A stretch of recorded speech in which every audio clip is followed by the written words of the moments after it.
Рахмат, саламатсыздар, урматтуу кесиптештер. Санжар Турдукожоевичти чындыгында көп жылдан бери тааныбыз. Көптөгөн ушу мамлекеттик ишканаларда иштеп келген, тажрыйбалуу деп ойлойм. Анда менде бир суроо бар. Мына былтыркы жылы биз мына лотерея жөнүндө мыйзам кабыл алып бердик эле да. Ушул эмне себептен ушул ишке ашпай койду да такырчы? Бул жанагы тендер өткөндө, бул боюнча тендер өткөн, дистрибьюторду тандоо боюнча. Ошондо туура эмес мүчөлүштөр болуп калган.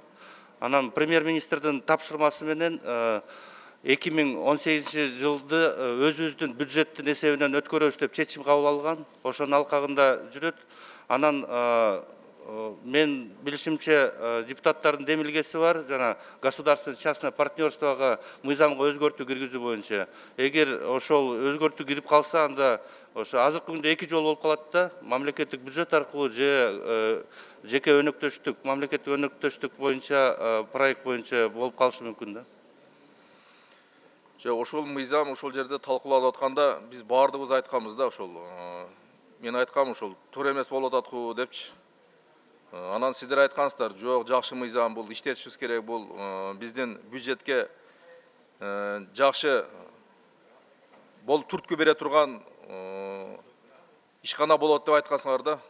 Бирок ушу иш жүзүнө ашпады, ашпай жатып азыр айтып атасыз эми.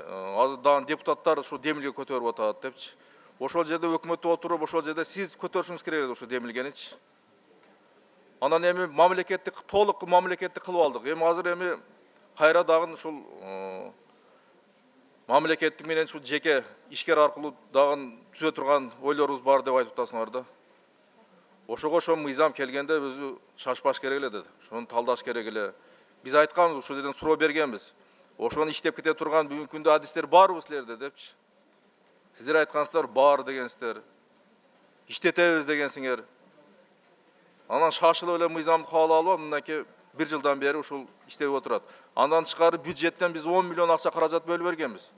Ал акча каражат кай жакта азыр? Ал акча каражат ошо мамлекеттик ишкана түзүлгөн, ошонун эсебинде турат. Турабы же алдан иштеп кеттиби же? Жок, турат ошол акчалар. Эгерде бул жака азыр вице-премьер болуп өтсөңүз, ушул тармактардан сиз курулт этесиз да? Көзөмөлдөйсүзбү? Ооба, буюрса. Эгер көзөмөлдөсөңүз, ушул лотереянын иш жүзүнө ашырыңыздар эми ошол жерге барып турчу. Эске алабыз, Рахмат.